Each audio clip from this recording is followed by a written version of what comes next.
Good morning, sir. Ano po bang trouble natin sa battery natin, sir? Sa battery? Sir, pwede magtanong kasi hindi ko po alam kung kailan dapat ako mag-charge. Kailan po dapat ako mag-charge? Actually, sir, sa battery percent natin, sir, 20% pwede na kayo mag-charge. Pag-check po ng battery natin, once na naka-steady po yung e-bike natin or naka-park, 100% po talaga yan. Tapos, pag umandar po kayo sa patag na lugar, bababa yan ng 75%. Halimbawa po, bumaba ng 75%. Tapos, sumandar po kayo ng dire-diretso doon, nag-stay na yung andar nyo. So, tumungtong siya ng 85%, nag-steady siya sa 85%. So, yun po yung mismong karga ng battery nyo. Okay? So, pag paahon po kayo, mapapansin nyo, yung 100 po na yan, bababa po yan ng 10%, 5%. Okay lang po yun kasi, actually normal yun kasi kumukuha siya ng lakas lahat sa battery. So, once na bumaba, nakapatag na po kayo ulit, doon po kayo titingin ulit. So, hindi po kayo pwedeng magbase ng karga ng battery nyo pag paahon po kayo. Okay? Okay po. Paano po yun? Ano po dapat speed ko, no? Number 1, number 2, or number 3? So, advisable po tong speedometer natin. Advisable po tong speedometer natin. Itong 1, 2, 3. Gagamitin nyo lang yung 1 pag kargado po yung ano nyo, marami masyado mabigat or marami po kayong pasahero na sakay. And saka pagpaangat po. Lalo na pagpaangat. Kasi hindi po kayo pwedeng mag number 3 pag nakapaangat kayo at marami kayong karga. Bakit po?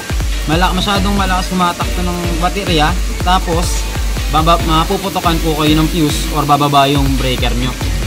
Okay? So advisable lang po ang 1 and 2 pagpaahon. Pag fully loaded po talaga, na-reach natin yung waiting capacity niya, number 1 na lang po tayo. Hindi po talaga tayo pwede mag 2, 3. Ang pwede lang gamitin yung 3 pag patag lang po.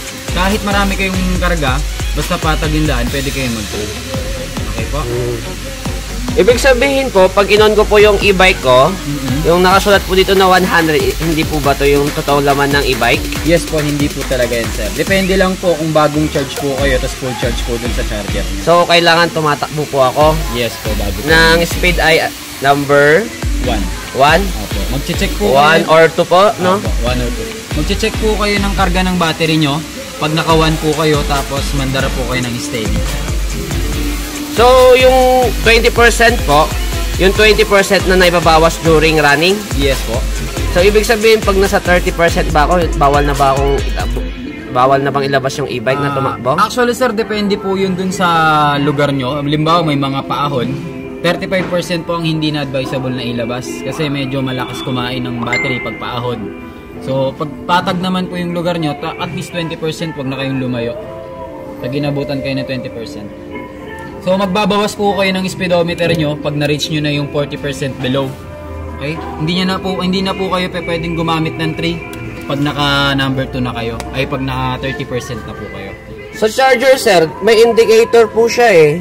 Yes, na 10%, 20%. Hindi ba dapat doon ako magbase kung ano yung laman ng e-bike ko? So, dito naman po tayo sa charger. Yung charger po kasi natin, mayroong function siya.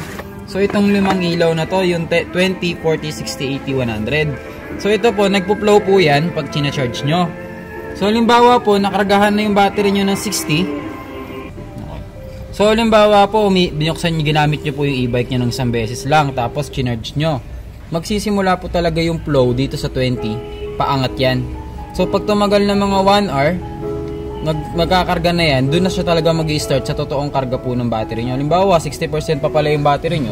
Dito na po magpo-flow yung start. Then itong 20 tsaka 40, steady na po yan.